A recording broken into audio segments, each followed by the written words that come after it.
নমস্কার, ইচ্ছে উড়ানে সকলকে স্বাগত। আজ আমরা যে গল্পটির সঙ্গে থাকব সেই গল্পটির নাম ফকির। গল্পটি লিখেছেন বিভূতিভূষণ বন্দ্যোপাধ্যায়।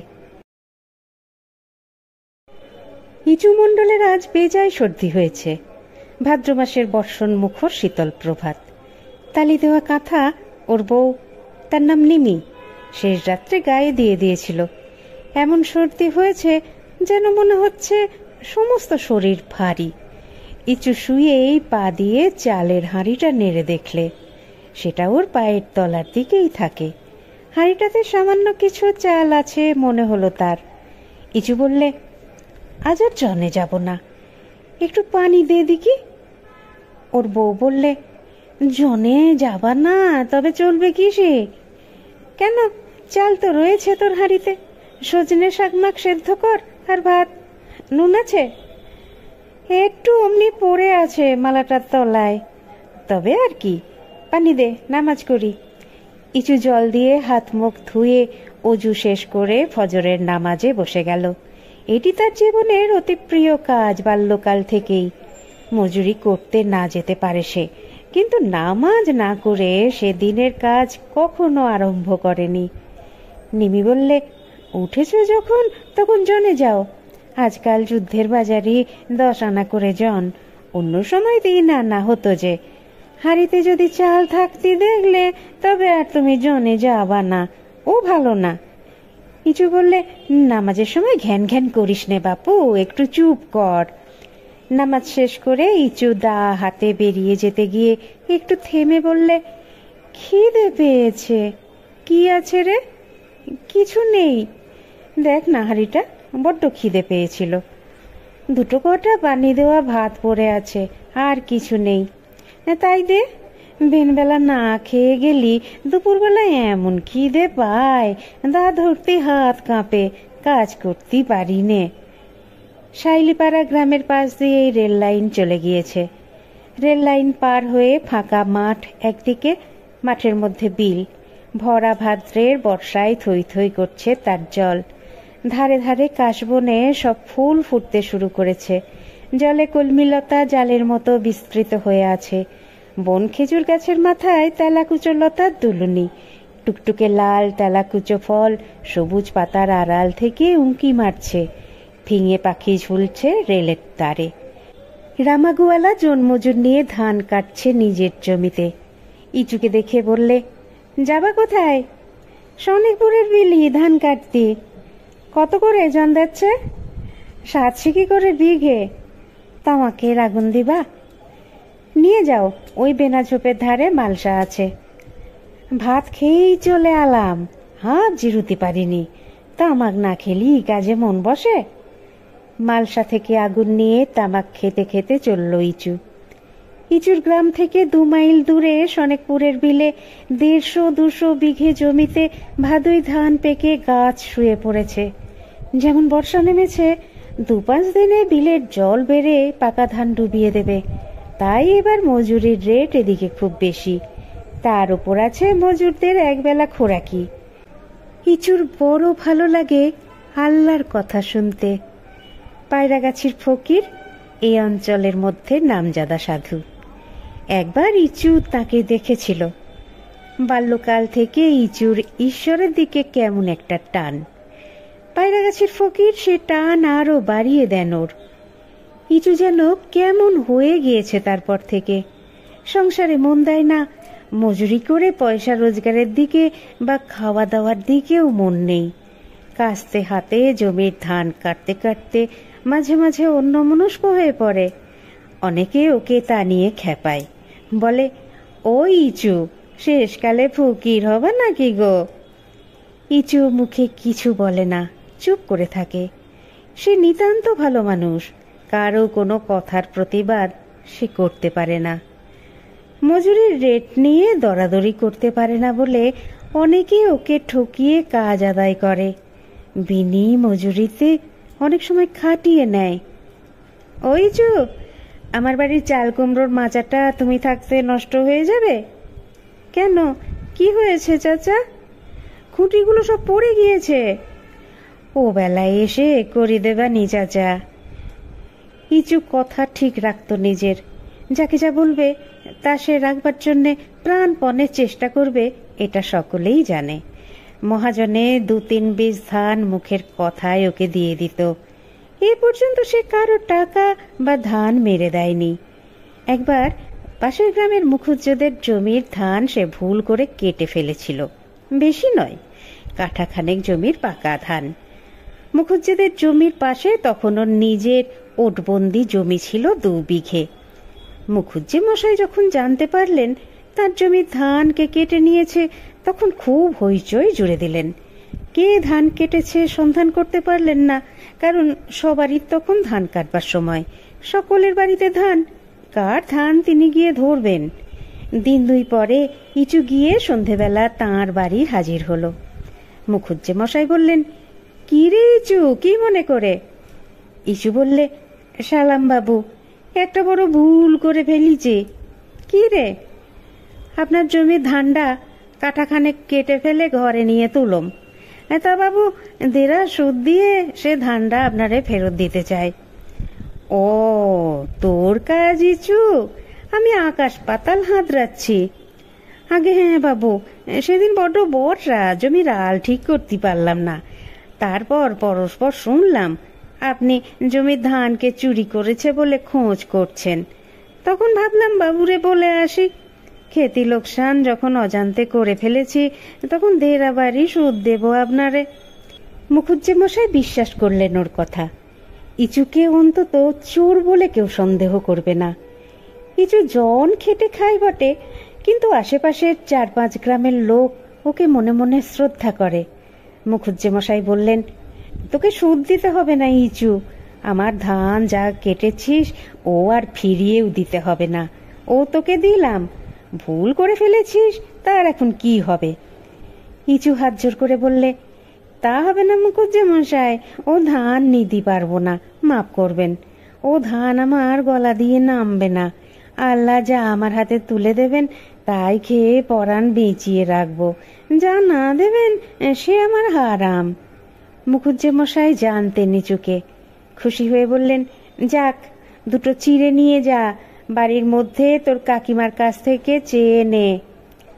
সনেকপুরের বিলটায় পৌঁছে ইচু দেখলে জন্মজুর এখনো কেউ এসে পৌঁছায়নি। এটা পছন্দ করে না সে। বেশি রেটে মজুরি নেব, অথচ কাজে আসবো দেরি করে, মালিকের কাছে ফাঁকি দেব, এ তার ভালো লাগে না। ধান কাটে ঘড়ির কাঁটার মতো, এ কাজে তার ফাঁকি নেই। পথ চলতি লোকে জিজ্ঞেস করে, কি ধান এটা গো? বেনা ঝুপি। এবার ফসল কেমন? 2.5 বীজ থেকে 3 বীজ পর্তা হতে পারে। বিঘেই? বিঘেই না কি কাঠায়? ইচু হা হা করে হাসে পথিকের অজ্ঞতায়। পথিকের উদ্দেশ্যে চেঁচিয়ে বলে, কাঠায় 2.5 বীজ ধান ফলন হলি কি আমরা জন খেটে খাতাম গো কর্তা? হ্যাঁ, বাড়ি কোথায় তোমার? সাইলে পাড়া। নাম? ইচু মণ্ডল। বেলা 2:30 গাড়ি দূরের রেল লাইন দিয়ে গড় গড় করে চলে গেল। জন্মযুদ্ধের জন্য জমির মালিক খাবার পাঠিয়েছে। একজন লোকে বাঁকে ঝুলিয়ে 8 ক্রোশ দূরবর্তী সনেকপুরের গ্রাম থেকে কাঁসার জামবাটিতে সাজিয়ে এনেছে গরম ভাত, কুমড়োর ঘন্ট ও কুচো চিংড়ি ভাজা। এ সময় ভালো খেতে দিয়ে মন খুশি করা মানে বেশি কাজ আদায় করা ওদের কাছ থেকে। জমির মালিকেরা তা জানে। আখের মণ্ডল খেতে খেতে বলে, আজ একটু সকাল সকাল যাব, মোর ঘরে নুন নাই। বাজার থেকে নুন না নিয়ে গেলি বাজকাজ খেতে পাবে না। নুন কনে বাবা? বাজারে কালো খোঁজ করিছি, নুন মেলে না। ও মা, আলুনি খেয়ে খেয়ে মুখি তো পোকা পড়ি গেল, আর অন্ধকারে খেয়ে খেয়ে চোখে ঢেলা বেরুলো। কেরা চিনি তেলের মুখ দেখিনি কতকাল। কুমড়োর ঝালটা করেছে বেশ। সনেকপুরের এরা খেতে দেয় ভালো, পেটটা ভৌরি খেতে দেয়। কেরা চিনি পাবা কোথায়? খাওয়া দাওয়া শেষ করে আখের মণ্ডল তামাক সাজলে কলকেতে। বেশ করে আগুন ধরিয়ে প্রবীণ রমজান মণ্ডলের হাতে দিয়ে বললে, হ্যাঁ দে ধরো চাচা। ইচু বললে, চাচা তোমার বয়স হলো করি? তা যেবার জোড়া বন্যে হয়ে এলো সেবার আমি গরু চড়াতে পারি। 30 কি 40 হলো প্রায়। কেউ বিশেষ বুঝতে পারল না। জোড়া বন্যা কত বছর পূর্বে কোন সালে হয়েছিল কেউ জানে না। রমজানের বয়স কম হলেও 70 ছাড়িয়েছে। যখন সে গরু চড়ায় তখন এরা কেউ জন্মায়নি। সংখ্যা সম্বন্ধে জ্ঞান এদের নিতান্তই সীমাবদ্ধ। বেলা যায় যায়, 5টার গাড়ি গড়গড় করে মাদলার বিলের ওপর দিয়ে চলে গেল। ঝিঙের খেতে ফুল ফুটেছে সনেকপুরের মাঠে। নোয়ালি সর্দার যাতে বুনো সনেকপুরের মধ্যে অবস্থাপন্ন। গরুর পাল তাড়িয়ে নিয়ে যাচ্ছে গ্রাম্য পথ ধরে। ইচু সন্ধ্যার নামাজ শেষ করে উঠতেই বেড়ার ধার থেকে নোয়ালি সর্দার বললে, ও ইচু, কাল আমায় জন দিতে পারবা? না গো। কেন? সনেকপুরওয়ালাদের বিলির ধান কাটা হচ্ছে। চলো আমার বাড়ি, তামুক খেয়ে যাবা। রমজান মণ্ডলকে ইচু ডাক দিল, ও চাচা, সর্দারের বাড়ি, তামুক খাবা, চলো। নোয়ালি সর্দারের তামুক খাওয়ানোর আসল উদ্দেশ্য মজুরির রেট সম্বন্ধে দরদস্তুর করা। ইচু রমজানের পুত্রের বয়সী, সুতরাং দরদস্তুর সম্বন্ধে রমজান নেতা হয়ে কথাবার্তা চালালে। 7 শিকির কম পারবনি গো, এতে তুমি রাগ করো না সর্দার। রমজান চাচা, তার চেয়ে আমার গলায় পা দিয়ে মেরে ফেলো না কেন? অন্যায্য তো কিছু বলছি নে। অন্যায্য নয় চাচা, যা ছিল 14 আনা, তাই 7 শিখে। একটা চিন্তা ভাবনা করে কথা বলো। 5 শিখি করো, আর চাল ডাল মাছ পেটিয়ে দেবানি, তোমরা রান্না করে খেও। মোদের রান্না তো তোমরা খাবা না। আমার পুকুরি এবার এই এত বড় বড় চ্যাং মাছ। নোয়ালি সর্দার হাত দিয়ে কাল্পনিক মৎস্যের দৈর্ঘ্য নির্দেশ করলে, যদি লোভ দেখিয়ে এদের কাজে টানা যায়। রমজান ঘাড় নেড়ে বললে, ও হবে না সর্দার, 7 শিকের কম করলি। আর 1 কলকে ধরাও চাচা। হ্যাঁ দে, গাছের জালি শশা গোটা কতক নিয়ে যাও, দুজনে খেও। শশা পুঁতেছিলে? মাচার শশা না মেঠো? মেঠো কোথায় পাবো চাচা? এই উঠোনটাতে মাচা করে দিয়েলাম। শিম বরবটি শশা কিনে খাবার তো ক্ষমতা নেই মোদের।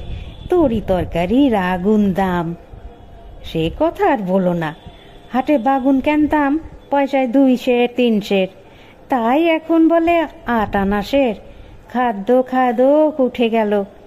ঝিঙে আছে? তা তোমার বাপ মায়ের আশীর্বাদে 2 কটা দেবানি তুলে খেও। যাকে 5 শিখি দিও সর্দার, কারো কাছে পেরকাশ করো না যেন এ কথা। ইচু ও রমজান তামাক খেয়ে ঝিঙে ও শশা নিয়ে উঠে চলে এলো। নোয়ালি সর্দারের উদ্দেশ্য সিদ্ধ হয়েছে। সে জানে রমজান জন্মযুদ্ধের নেতা, ওর কথায় দরদস্তুর ঠিক হয়। ওকে খুশি রাখলেই হলো।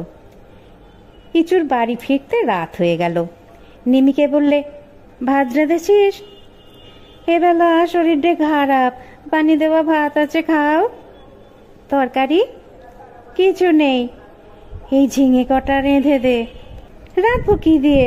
তেল কানে 5 পলা ধার করে এনেলাম আচিরন বিবির কাছতে, এখনো শোধ দিতে পারিনি, আবার কি ধার করতে চটবো?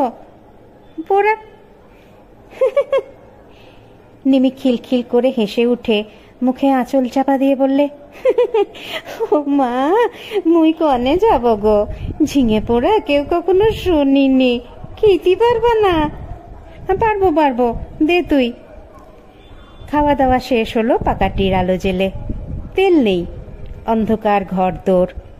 কে আসে কে যায় কিছু বোঝা যায় না। কচু ঝাড়ে কেউ ঝাঁকার ছোপে জোনাকি জ্বলছে, উঁচু নিচু। দেবতা ঝিলিক মারছে।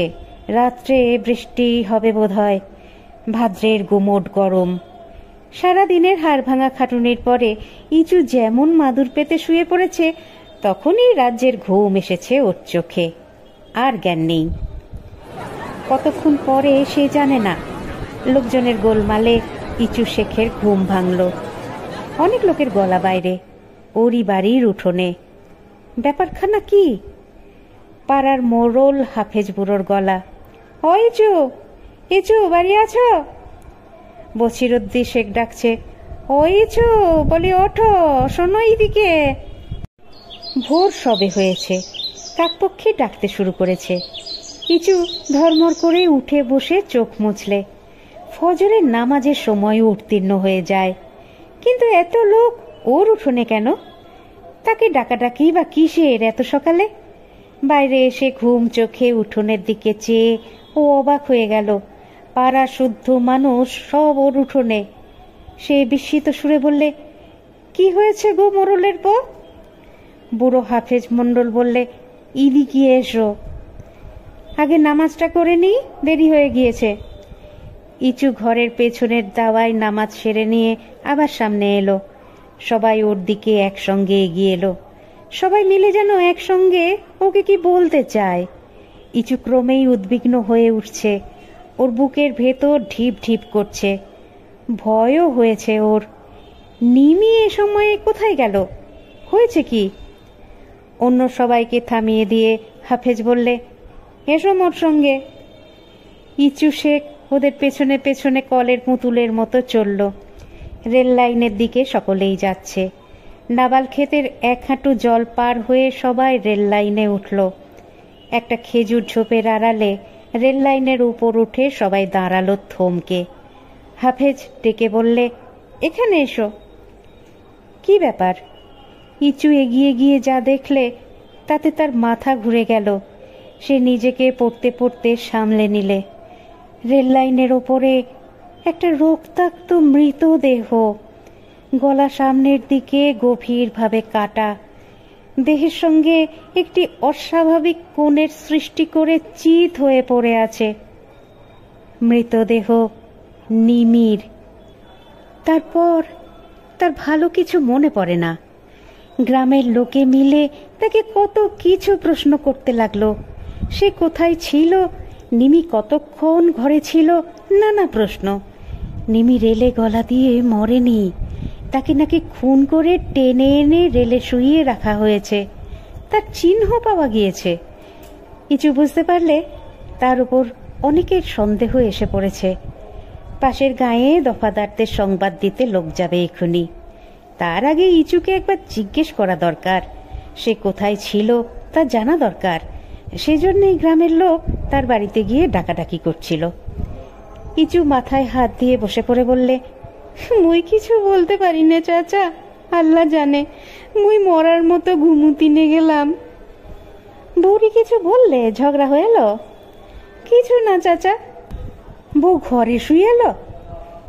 ইচুর মনে একটা ভয়ানক সন্দেহ উঁকি মারলে। এই প্রশ্ন করে কেন লোকে? বছিরুদ্দি শেখ এগিয়ে এসে ওকে উঠিয়ে বললে, মোর কথা সবাই শোনো, ইচু সেরকম লোক নয়। চলো এক্ষুনি বনগাঁয়ে ওকে নিয়ে মোক্তার বাবুদের কাছে। বিহিত কথা তাঁরা বলবে, তাদের পরামর্শটা নেওয়া দরকার। এখানে থাকলে এক্ষুনি দফাদার এসে ওকে বাঁধবে। তার আগে চলো মোরা ৬-৭ জন ওরে নিয়ে বনগাঁয়ে যাই, পরামর্শ নিয়ে ফেলি। পুলিশ গ্রেপ্তার করার আগেই। কে কে যাবা? দেখা গেল প্রায় সকলেই যেতে চায়। কিছু ভগ্নস্বরে বলে, কিন্তু উকিল মুক্তার বাবুদের টেকা মুই গন্ধে দেব? মোর হাতে একটা টেকা আছে কালকার জনের দরুন, তাতে হবে? হাফেজ বললে, টেকার জন্যই তোমার ভাবনা হচ্ছে কেন? তোমার জান যদি বাঁচে কত টাকা হবে সে ভাবনা মোদের। তুমি চলো দিনি। কি বলো বছিরুদ্দি? বছিরুদ্দি বললে, তা নিশ্চয়, টাকার জন্যই তুমি ভেবো না, সে মোরা দেখব। হাফেজ বললে, রেল লাইন ধরে চলে যাওয়া যাক, সোজা রাস্তা দিয়ে গেলে পুলিশই ধরবে।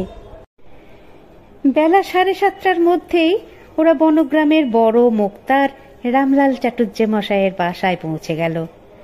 রামলাল বাবু বেশিক্ষণ ওঠেননি।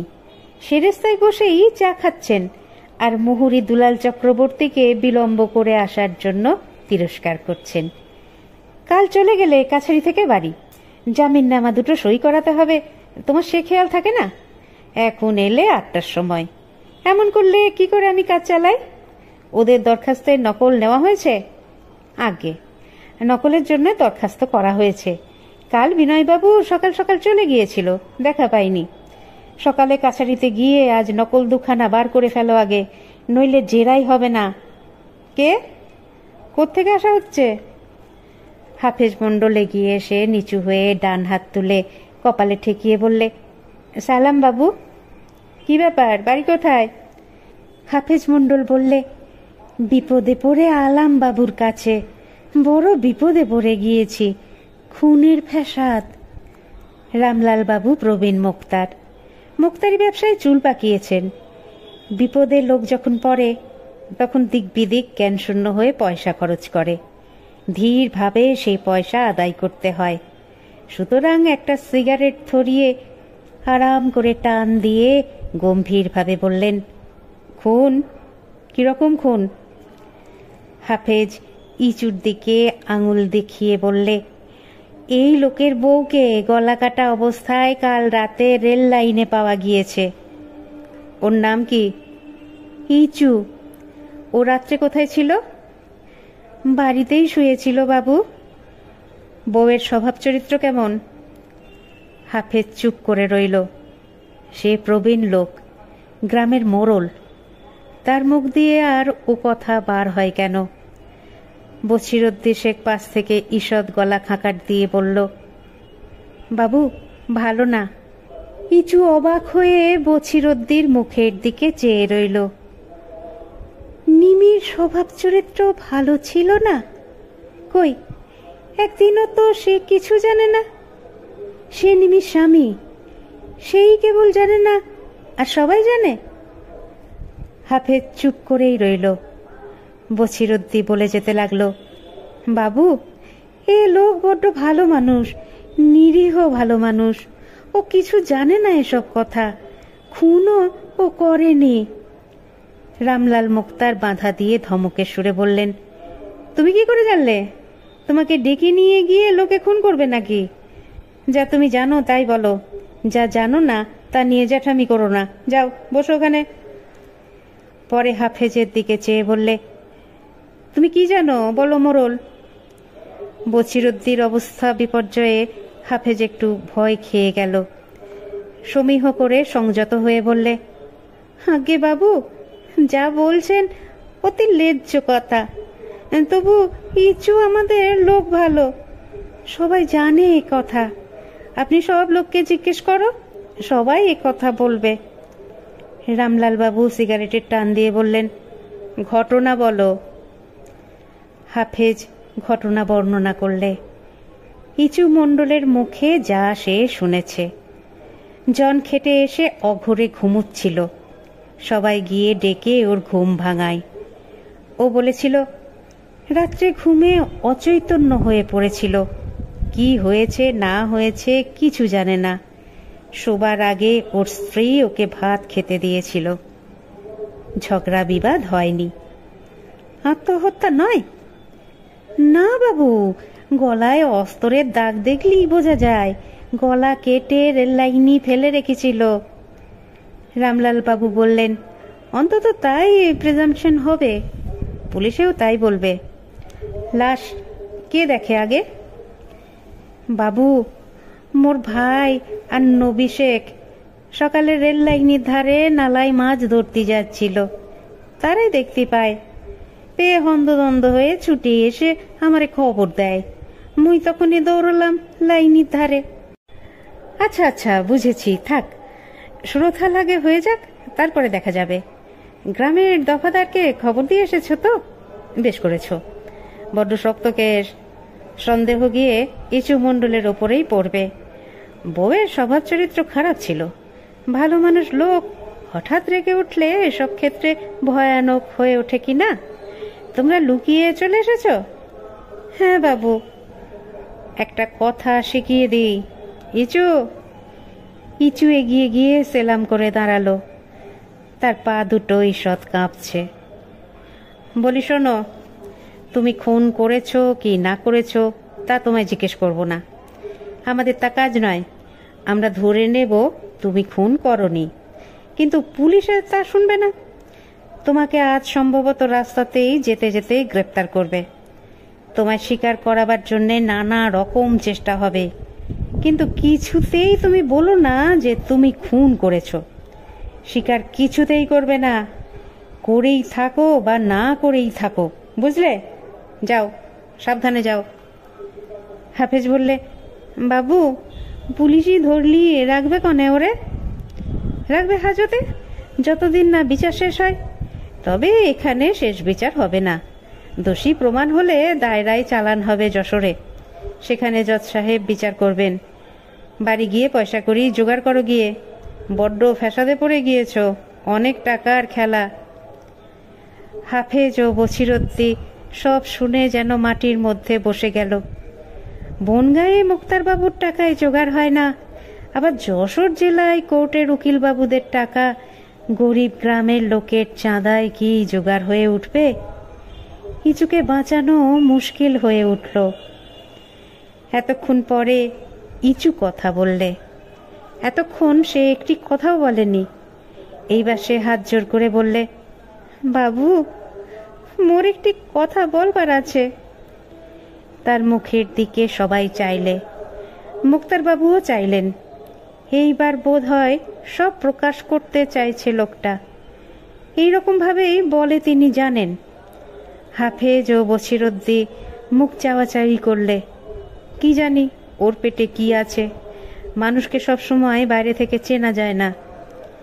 রামলাল মুক্তার জিজ্ঞাসু দৃষ্টিতে ওর দিকে চাইলেন। ভাবটা এইরকম, বলে ফেলো বাপু যা আছে পেটে। অমন অনেক ঘুঘুই আমরা দেখলাম, তুমি এখন বাকি আছো। ইচু রামলাল বাবুর পা দুটো জড়িয়ে ধরে বললে, বাবু, মোর একটা দরবার আছে, যাতে হয় আপনি তা দেখবেন। মুই গরিব লোক, জন খেটে খায়। আপনার পয়সা হয়তো মুই দিতে পারবো না, গরিব বলে দয়া করে একটা আবদার রাখবেন মোর। আল্লাহ দিন দুনিয়ার মালিক, আপনার ভালো করবে। আহা হা, পা ছুঁয়ো না, পা ছুঁয়ো না। কি কি বলো? বাবু, যেখানে মোরে রাখে ক্ষতি নেই, কিন্তু বাবু আপনি এইটে তাদের বলে দেবেন, ব্যবস্থা করে যেন 5 ওয়াক্ত নামাজ আমি সেখানে পড়তে পারি। আর আমার কিছু বলবার নেই বাবু। রামলাল বাবু সেরেস্তায় বজ্রপাত হলেও লোকটা অতটা চকিত হতো না। হাফেজ ও বছিরদ্দি আবার পরস্পর মুখ চাওয়াচাই করলে। ঘুঘু মুক্তার রামলাল চাটুর্যে হাঁ করে মুখের দিকে চেয়ে রইলেন। এরকম কথা এই সময় তিনি সামান্য একজন গ্রাম্য লোকের মুখ থেকে আশা করেননি। যে খুনের দায়ে আজ পথেই হয়তো পুলিশ কর্তৃক গ্রেপ্তার হবে, আজ বাদে কাল যাকে দায়রায় চালান দেওয়া হবে, শত অসুবিধা, অর্থনাশ, নির্যাতন যার সামনে, আর আইনের খাঁড়া যার মাথার উপর ঝুলছে নিষ্ঠুর নিয়তির হৃদয়হীন রক্তাক্ত ইঙ্গিতের মতো। রামলাল বাবুই সেদিন বার লাইব্রেরিতে গিয়ে গল্প করেছিলেন। সত্যি অবাক হয়ে গেলাম ভায়া, যখন লোকটা বলল কথা। আজ যাকে পথেই অ্যারেস্ট করবে পুলিশ, কাল পূর্বে হাজতে, যার সব যেতে বসেছে, সে যে ওই ধরনের রিকোয়েস্ট করতে পারে তা আমার মাথায় আসেনি।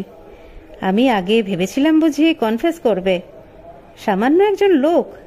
আমার চোখে জল এসে পড়ল ভায়া। ওরা সব চলে গেল। ইচু শেখকে ওরা বাজার থেকে পেট ভরে তেলে ভাজা সিঙ্গারা, কচুরি আর মুড়ি খাওয়ালে।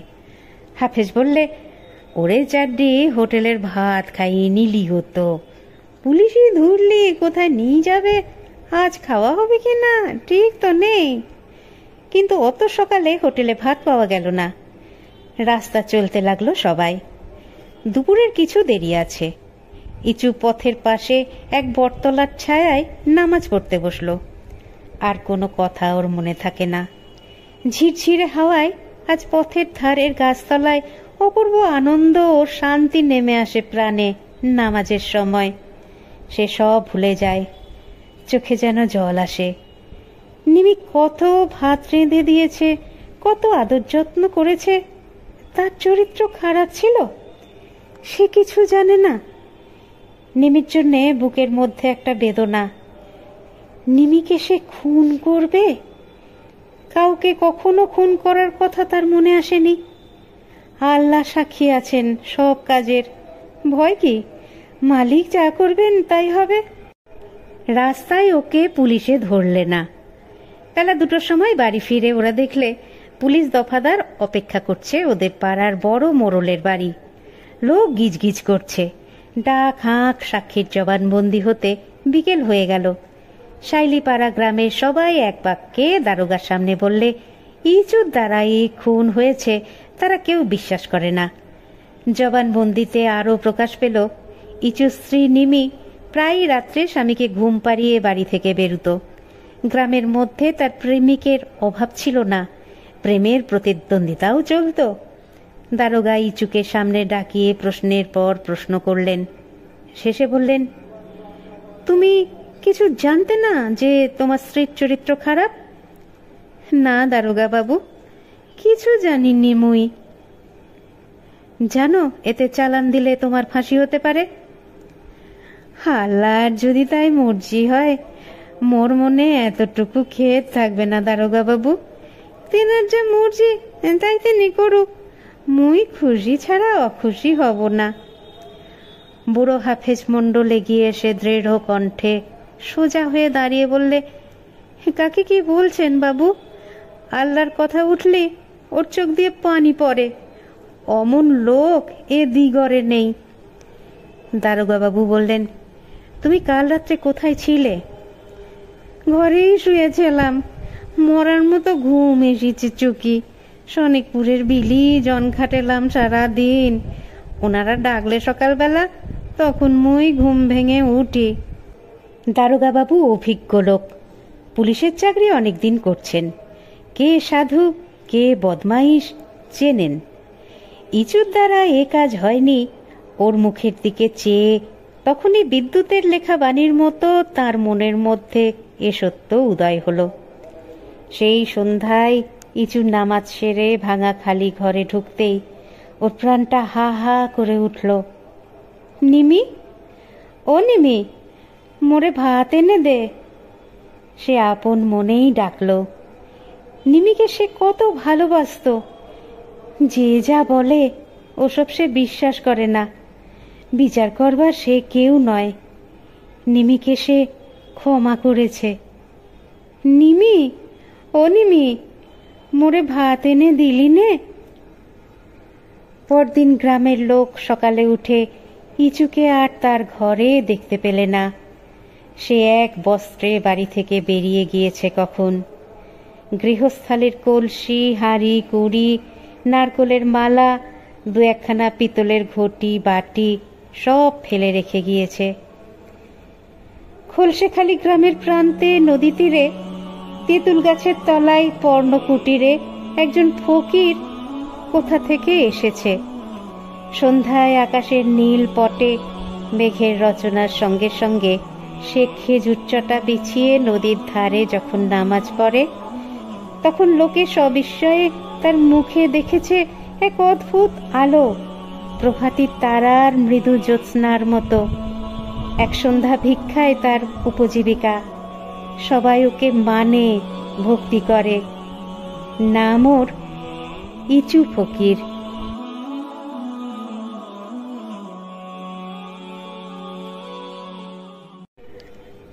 গল্প পাঠ আদৌ হচ্ছে কিনা অবশ্যই জানাবেন।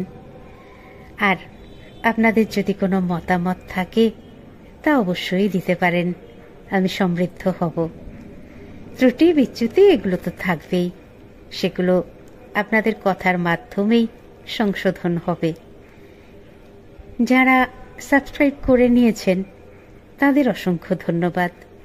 আর যারা এখনো পর্যন্ত করেননি, সাবস্ক্রাইব করে নিয়ে সঙ্গে থাকুন না প্লিজ। সুস্থ থাকুন, সুন্দর থাকুন। অপেক্ষা রাখুন পরবর্তী গল্পের। নমস্কার।